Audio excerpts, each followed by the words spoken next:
Pak Anwar Usman kalau nonton channel YouTube kita gitu ya, sebaiknya mengundurkan diri.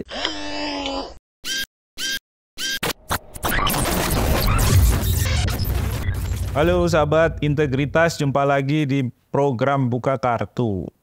MK atau Majelis Kehormatan Mahkamah Konstitusi baru saja membacakan putusan ya atas laporan dugaan pelanggaran kode etik terhadap beberapa hakim di Mahkamah Konstitusi, dan salah satu yang memang cukup menjadi atensi masyarakat luas adalah pelanggaran kode etik yang dialamatkan kepada Ketua Mahkamah Konstitusi Anwar Usman. Seperti apa putusan terhadap Anwar Usman, kita saksikan dulu sebentar. Menyatakan hakim terlapor terbukti melakukan pelanggaran berat terhadap kode etik dan perilaku hakim konstitusi sebagaimana tertuang dalam Sabta Karsa Utama, prinsip ketidakberpihakan, prinsip integritas, prinsip kecakapan dan kesetaraan, prinsip independensi, dan prinsip kepantasan dan kesopanan. 2. Menjatuhkan sanksi pemberhentian dari jabatan Ketua Mahkamah Konstitusi kepada hakim terlapor. 3. Memerintahkan Wakil Ketua Mahkamah Konstitusi untuk dalam waktu 2 kali 24 jam sejak putusan ini selesai diucapkan memimpin penyelenggaraan pemilihan pimpinan yang baru sesuai dengan peraturan perundang-undangan. 4. Hakim terlapor tidak berhak untuk mencalonkan diri atau dicalonkan sebagai pimpinan Mahkamah Konstitusi sampai masa jabatan hakim terlapor sebagai hakim konstitusi berakhir. 5. Hakim terlapor tidak diperkenankan terlibat atau melibatkan diri dalam pemeriksaan dan pengambilan keputusan dalam perkara perselisihan hasil pemilihan presiden dan wakil presiden, pemilian anggota DPR, DPD, dan DPRD, serta pemilihan gubernur, bupati, dan wali kota yang memiliki potensi timbulnya benturan kepentingan. Nah, untuk membahas putusan yang telah dikeluarkan oleh MK, kita sudah ada Emerson Yunto dari Visi Integritas. Son, sebelum kita masuk ke substansi putusan MK ya, kita tadi sudah menyaksikan betapa proses persidangan yang dilakukan oleh Majelis Kehormatan MK ini sangat berbeda ya dari proses-proses pengadilan terhadap pelanggaran kode etik ya yang dilakukan di lembaga lain, bahkan termasuk di KPK itu kan mereka punya dewas, di DPR juga ada badan kehormatan gitu ya, di KPU tadi juga sempat disinggung ada DKPP misalnya, tapi ini kok kesannya sangat berbeda ya. Apa yang membedakan Son, dan ini bisa menjadi semacam benchmark baru lah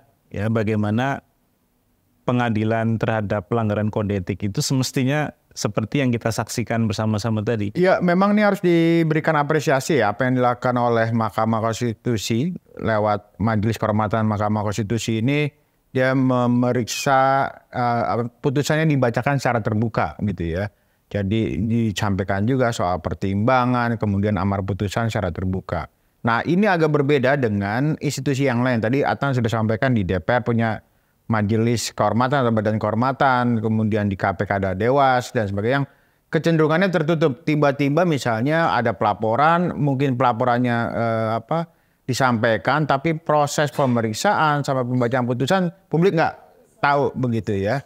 Nah, ini yang kemudian harusnya lagi-lagi tadi bisa jadi contoh buat institusi yang lain untuk menyelenggarakan proses pengambilan keputusan yang terbuka gitu ya, yang bisa diketahui oleh publik, dan kemudian secara tidak langsung ini juga akan mengembalikan kepercayaan publik tuh terhadap institusi KPK. Jadi Majelis Kehormatan ini sebenarnya membantu mengembalikan kehormatan Mahkamah Konstitusi. Itu kira-kira sebenarnya tujuan ya. Ya. Kalau kita bisa bilang secara tersirat dari persidangan yang sangat terbuka, akuntabel ya, dan termasuk juga tadi kalau kita lihat kan atau dengar perdebatannya itu substantif ya, argumentatif, benar-benar merujuk kepada pengukuran norma-norma yang semestinya digunakan oleh para hakim MK atau dalam konteks pelaporannya kepada ketua MK ya ketua MK-nya gitu. Ya.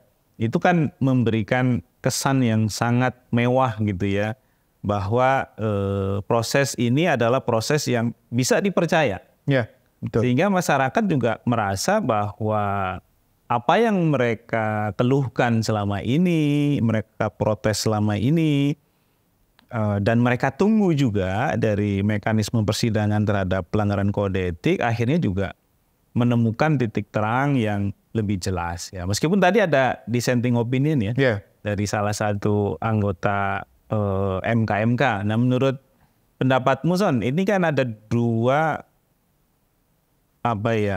rekomendasi ya atau pertimbangan yang agak berbeda.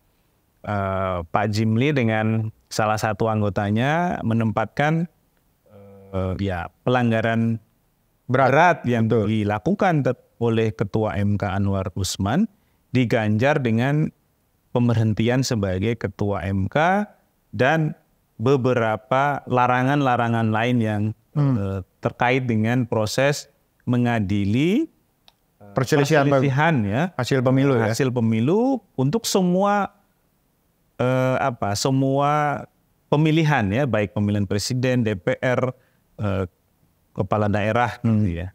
Nah, sementara dissenting opinion yang disajikan oleh salah satu anggota MK menyebutkan bahwa semestinya putusan atau sanksi yang harus diberikan terhadap pelanggaran berat itu ya cuma pemberhentian dengan tidak hormat sebagai hakim konstitusi. Gimana Son? Ya, jadi ini yang kemudian dari proses ini sangat menarik, tapi memang di ujungnya itu yang kelihatannya ada sebagian puas, ada sebagian tidak puas gitu ya. Jadi kalau kita lihat, saya lebih cenderung putusannya harusnya seperti yang dissenting opinion, pemberhentian tidak tetap. Kalau memang terbukti melakukan pelanggaran berat, ya konsekuensi yang diatur di aturan tersebut. Aturan mainnya tidak bicara soal pemberhentian kapasitas dia sebagai Ketua Mahkamah Konstitusi. Di peraturan tersebut hanya bicara soal pemberhentian tidak hormat dengan tidak hormat.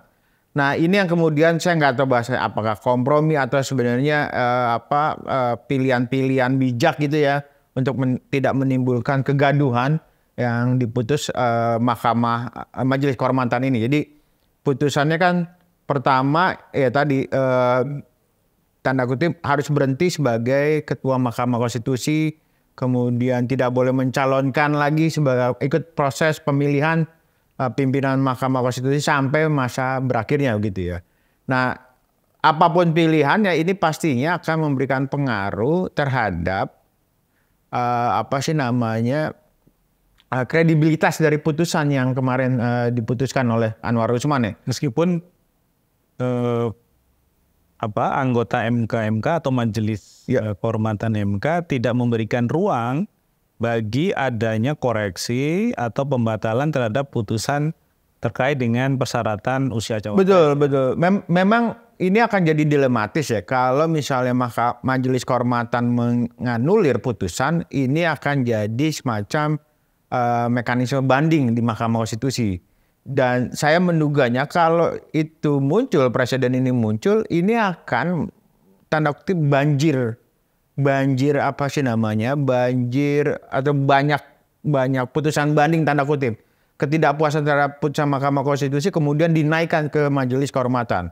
Nah, apa yang dilakukan oleh Prof. Jimli sebagai Ketua Majelis Kehormatan itu sudah tepat bahwa Majelis Kehormatan tidak dalam posisi menganulir putusan. Jadi penganuliran putusan itu harus lewat Mahkamah Konstitusi, bukan Majelis Kehormatan Mahkamah Konstitusi. Nah, ini yang kemudian satu hal yang juga patut diapresiasi terhadap putusan ini, Nan. Ya, kan sebelum persidangan dilakukan, ketika majelis kehormatan dibentuk, tetap ada ya suara-suara miring ya dari masyarakat lah yang mungkin menilai bahwa MK tidak akan independen, tidak akan objektif gitu ya. Nah, dengan proses persidangan tadi menurutmu gimana, Sir? Ya betul dikatakan Atan ya, beberapa kan meragukan ya soal independensi dari Majelis Kehormatan ini ya. Apalagi misalnya ada Prof. Jimli yang pernah jadi anggota DPD, kemudian juga disebut-sebut ada kerabatnya ya, atau disebut misalnya dianggap berpihak kepada salah satu capres gitu ya. Walaupun kalau kita lihat di proses persidangan ini kelihatannya itu menggugurkan keraguan-keraguan dari masyarakat. Jadi putusan ini harus diterima sebagai satu keniscayaan dan walaupun memang saya sendiri tidak terlalu nggak tahu bahasanya puas dalam konteks harusnya putusan harusnya diberhentikan dengan tidak tetap. Gitu. Kayak itulah suara hati sebagian besar masyarakat. Betul. Ya, sebenarnya ya, karena MK ini kan lembaga yang harus menjaga marwahnya ya. Betul. Jadi kan ini akan terbawa terus dalam proses persidangan. Selama MK berdiri dan Anwar Usman masih menjabat, itu akan tuh hakimnya tuh yang dapat pelanggaran etik berat begitu ya. Jadi itu yang kemudian jadi justru ini bukan satu yang cukup baik di mata publik ya. Suatu perkara permohonan di Mahkamah Konstitusi diadili oleh majelis, salah satunya adalah orang yang melanggar kode etik berat gitu. Berat lagi kan. Berat begitu. Nah, kalau yang lain kan tadi teguran lisan, rata-rata teguran lisan. Ya. Nah, seharusnya gitu ya. Pertama harus ngambil, kalau saya sendiri lebih cenderung pemberhentian tidak tetap. Satu poin. Kemudian yang kedua, dengan adanya putusan yang baru saja dikeluarkan Majelis Kehormatan Mahkamah Konstitusi ini, harusnya Anwar Usman mengundurkan diri. Karena apa? Dia tanda kutip udah cacat secara etika. Itu saran dirimu ke Anwar Usman ya? Ke Anwar Usman. Jadi Pak Anwar Usman kalau nonton channel YouTube kita gitu ya, sebaiknya mengundurkan diri sebagai atau tonton gitu ya. Nanti kalau perlu dibikin webinarnya khusus buat Pak Anwar Usman. Jadi orang kalau udah cacat etika betul ya. Kemudian masih berdinas di situ, masih memeriksa mengadili perkara atau permohonan, itu kan itu jadi tetap jadi jelek gitu ya di mata dan ya kredibilitasnya kan udah hilang. Ya. Kredibilitas sudah hilang, pelanggaran etik berat ya. Kalau teguran lisan masih tanda kutip ditolerir oleh masyarakat. Tapi ketika etik berat masih menjabat, masih memeriksa dan mengadili permohonan. Mungkin ini yang diharapkan dari MK juga. Artinya jadi kan kalau kita tadi dengar juga argumentasi kenapa hanya diberhentikan sebagai ketua MK, ini kan untuk menghindari peluang adanya majelis banding. Ya. Sehingga ketika majelis banding diajukan dan kemudian dibatalkan atau dianulir putusan yang sebelumnya, maka itu akan ada sidang lagi kan? Hanya akan ada lagi hal-hal lain yang mungkin justru tidak menguntungkan MK secara kelembagaan. Sehingga dikunci di situ gitu. Jadi tetap jadi anggota MK atau hakim MK, tapi seperti dikandangin lah gitu ya, nggak boleh kemana-mana gitu. Tapi mungkin itu idenya Pak Jimli ya, Prof. Jimli ya. Tapi bisa jadi juga Pak Anwar Usman bisa mengajukan upaya banding terkait dengan ini. Karena kan tadi hanya pernyataan dari ketua ya. Tapi prosedurnya apakah dimungkinkan tidak harus kita lihat lagi. Tapi ketika di peraturan itu dibuka ruang ada mekanisme banding, ya pastinya si orang yang keberatan pasti akan mengajukan banding ini kan untuk yang kaitannya sama mungkin pemberhentian tidak tetap ya, mungkin seperti itu. Jadi mungkin itu saya nggak tahu bahasa pensiasatan kah atau kompromi gitu yang dilakukan mungkin untuk strategi juga ya. Bisa jadi begitu supaya tadi tidak dibatalkan putusan Majelis Kehormatan sehingga ya MK juga bisa lanjut dengan menjalankan tugas-tugasnya sebagai penguji ya atas undang-undang yang berkaitan dengan undang-undang dasar gitu. Oke, tadi dirimu menyarankan agar Anwar Usman mundur karena ya cacat etiknya itu akan ke bawah seumur hidup. Betul. Jadi kalaupun dia diputus bersalah pelanggaran berat dalam kasus putusan yang terkait dengan usia cawapres, tetap melekat di dalamnya ketika sudah keluar putusan pelanggaran etik berat ya untuk putusan-putusan yang lain toh. Ya, tidak hanya untuk yang ini saja gitu. Ya, itu yang juga kemudian dikunci oleh hakim pimpinan atau ketua majelis kehormatan. Jadi selain diberhentikan sebagai ketua, dia tidak boleh memeriksa dan mengadili permohonan-permohonan terkait dengan perselisihan pemilu. Karena apa? Kalaupun tidak ada perubahan konstelasi politik ya, artinya kemungkinan juga Gibran tetap akan jadi cawapresnya Pak Prabowo, itu kan kemudian akan punya dampak ketika terjadi perselisihan pemilu, khususnya Pilpres, itu kan pasti akan yang mengadili adalah Anwar Usman, sang paman dari Pak Gibran gitu, dari Gibran. Nah ini yang kemudian dijaga gitu ya. Jadi di salah satu putusannya tanda kutip melarang Anwar Usman atau hakim terlapor ini untuk memeriksa perkara yang terkait dengan perselisihan pemilu. So ini yang menarik tadi juga dari putusan MK, mereka menghidupkan kembali apa yang disebut sebagai ruh untuk tidak terlibat dalam konflik kepentingan.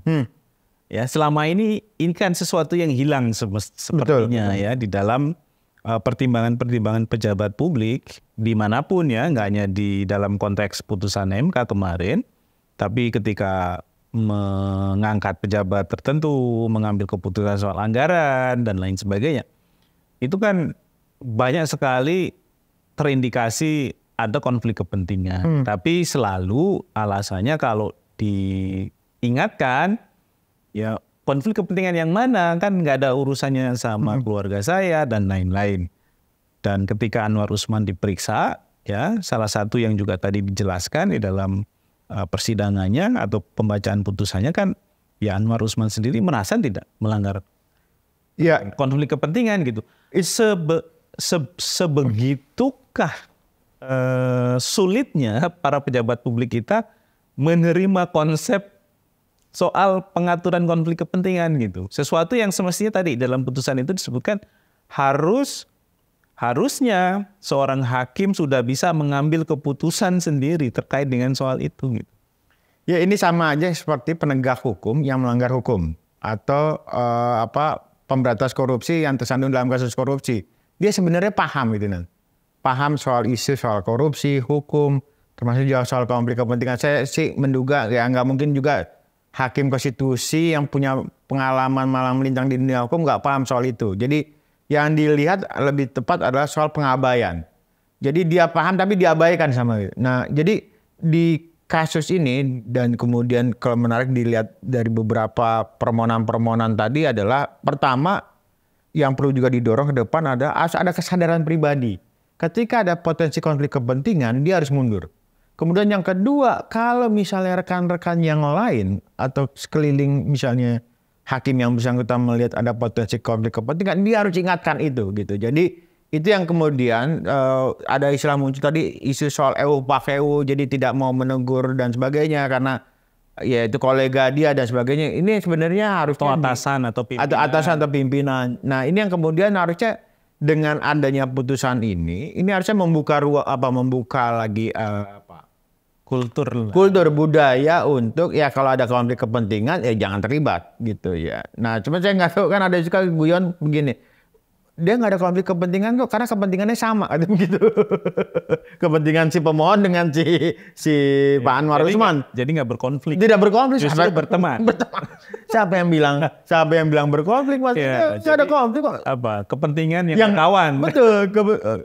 Kepentingan yang sama kan. Kalau kepentingan sama nggak ada konflik gitu. Oke Son, ini sesuatu yang lagi-lagi penting ya buat proses penyelenggaraan bernegara ya, bukan hanya dalam konteks MK lagi-lagi gitu, karena tadi isu mengenai konflik kepentingan ini dinaikkan lagi, diangkat, dan ya kita berharap ini bisa menjadi budaya baru ya yang hidup. Betul. Ya yang menjadi kesadaran utama ya dari para pejabat publik dalam mengambil keputusan. Ada pertimbangan-pertimbangan soal itu di dalam keputusannya gitu. Nah, dengan proses persidangan MK yang jelas-jelas telah mengadili pelanggaran terhadap konflik kepentingan. Nah, ini lesson learn ya buat pemantauan atau mekanisme menjaga etik para penyelenggara negara atau para pejabat publik di kita. Mungkinkah ini menjadi standar gitu? Di mana jika terjadi ya proses untuk mengadili secara etiknya juga bisa berjalan dengan cepat. Karena MK ini kan nggak lama juga kan? Ya, dia sifatnya ad hoc ya. Jadi ketika ada perkara biasanya dia baru melakukan proses pemeriksaan dan juga pengambilan keputusan. Tapi setelah selesai biasanya ini yang kemudian juga jadi wacana sebaiknya Majelis Kehormatan bersifat permanen gitu ya, walaupun jadi masih ada perdebatan. Nah, seperti juga tadi disinggung Adnan, ada yang sebenarnya wacana membangun budaya konflik kepentingan sebenarnya udah lama gitu ya. Jadi bahkan sempat muncul isu soal deklarasi anti konflik kepentingan. Jadi ketika seorang menjabat sebagai pejabat publik, dia harus mendeklarasikan potensi-potensi konflik kepentingan seperti apa agar ketika proses pengambilan keputusan atau melakukan proses pemeriksaan dan kerja-kerja yang kemudian menimbulkan konflik kepentingan itu tidak mengurangi objektivitas dalam proses pengambilan keputusan. Nah, jadi ini tanda kutip sebenarnya momentum-momentum baik ya yang kemudian bisa dikembangkan di semua institusi ya, baik eksekutif, legislatif, yudikatif untuk mengingatkan kembali bahwa terpenting sebagai seorang pejabat publik, sebagai pengadil, penegak hukum untuk menjaga atau mencegah terjadinya konflik kepentingan gitu. Jadi ini justru pelajaran berharga ya yang betul, harusnya pelajaran berharga gitu. Bahkan termasuk juga presiden ya kan. Jadi beberapa orang kan suka tanda kutip agak nyinyir hati ini isu soal netralitas pemerintah dalam proses pemilu 2024. Nah, ini menarik San. Bagaimana kita menilai putusan MK terkait dengan Anwar Usman jika kita letakkan dalam hubungan antara Jokowi dengan Gibran sebagai cawapres. Ya. Nah, ya kan kalau misalnya misalnya ada KL atau kementerian, lembaga, Pemda, ini kan semua di bawah presiden. Betul. Tiba-tiba bikin event di Solo. Meeting, entah apalah. Nah itu kan sudah jelas ada relasi yang langsung. Benar. Kan pertanyaannya adalah kalau wali kota Solo bukan anak presiden, pertanyaannya adalah apakah acaranya di sana? Acara di sana. Misalnya memaksakan diri misalnya bikin Piala Dunia U20, 17 dan sebagainya di sana, atau misalnya BUMN berbondong-bondong bikin event di sana. Ini kan kemudian ada isu soal konflik kepentingan, ada isu tanda kutip, saya nggak tahu bahasa yang agak kasar mungkin menjilat ya, ingin mendapatkan perhatian dari presiden kali ya. Pak, saya sudah berkontribusi ya, membantu. Itu kan juga sudah konflik kepentingan. Betul, sudah konflik kepentingan. Walaupun barangkali presiden tidak lakukan itu, tapi ketika Gibran, Jokowi nggak memerintahkan? Nah itu kan juga belum tahu. Secara terbuka barangkali enggak ya. Ini kan juga potensi konflik kepentingan pastinya akan besar. Kalau apalagi presiden ya? Betul, Gibran jadi cawapres Prabowo ketika maju konstelasi politik, ya secara statement presiden bolehlah dia bilang netral. Tapi sebagai seorang ayah nggak akan mungkin, Pak. Iya, apalagi netral itu sekarang cuma 2 adanya nih. Iya. Satu nama grup band, yang kedua posisi personeling kendaraan ya. Netral parkir 1, 2, 3 kalau manual. Iya. Oke San, ini yang terakhir. Perlukah akhirnya kita membentuk Majelis Kehormatan Presiden? Tadinya kepikiran juga, pengen iseng misalnya ngelaporin presiden ke kan ada Dewan Pertimbangan Presiden ya? Iya. Watimpres gitu. Tapi kan Watimpres juga diangkat oleh presiden. Tapi kan MK juga diangkat oleh MK kan? Betul. Nah cuman kan dia bisa apa gitu? Mekanismenya kan nggak bisa. paling yang bisa dilakukan adalah melaporkan ke DPR untuk proses pemakjulan gitu. Tapi kan itu politik ya, dan itu pasti akan lama sekali gitu ya. Bahwa ya atau presiden nggak merasa terjadi konflik kepentingan? Itu seperti Anwar Usman ya. Anwar Usman. bisa jadi. Jadi ya lagi-lagi saya nggak tahu ya. Mungkin drama Korea agak kalah gitu ya sama drama di Indonesia ya gitu. Oke, Son, thank you untuk insight-nya, sahabat integritas. Putusan MK sudah keluar, ini mencerahkan gitu ya. Meskipun tadi ada dissenting opinion dari salah satu anggota majelis MK, tapi kita sudah menyaksikan semuanya bahwa putusan itu sangat tebal gitu ya, jelas ya bahwa telah terjadi pelanggaran kode etik berat ya yang dilakukan oleh Ketua MK dalam putusan yang berkaitan dengan persyaratan usia cawapres, dan ini menegaskan bahwa harapan untuk kita menjaga konstitusi, menjaga moral publik ya, menjaga norma dan etika para penyelenggara negara, para pejabat publik itu juga masih bisa diharapkan, masih ada ya. Asa itu harus terus kita pelihara, dan saya kira sahabat integritas adalah yang juga memberikan kontribusi untuk terus mempertahankan asa itu. Sahabat integritas, jangan lupa juga subscribe di channel kita karena kita akan selalu mendiskusikan topik-topik hangat yang juga bermanfaat ya untuk kita menjaga nalar dan akal sehat ya sebagai warga negara Republik Indonesia. Kita jumpa lagi di program Buka Kartu selanjutnya. Sampai jumpa.